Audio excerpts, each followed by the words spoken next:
Hi అందరికీ ఈరోజు నేను మా బాబు కోసం పాలకూరతో కిచిడి చేస్తున్నాను.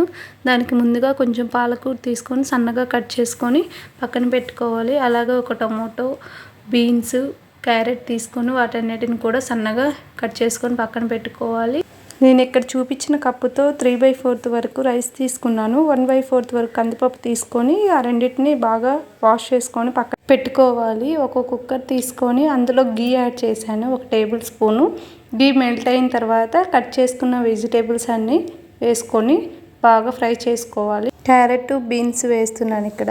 ఆ రెండు ఫ్రై అయిన తర్వాత కొంచెం జీరా, కొంచెం పసుపు, కొంచెం కారం, కొంచెం ఉప్పు వేసుకొని అవన్నీ కలిసేలాగా ఫ్రై చేసుకోవాలి. తర్వాత సన్నగా కట్ చేసిన టమోటాని వేసుకొని టమోటా మగ్గేంత వరకు ఫ్రై చేసుకోవడమే. తర్వాత వాష్ చేసుకుని పక్కన పెట్టుకున్న బియ్యం, కందిపప్పు వేసుకొని కలుపుకోవడమే.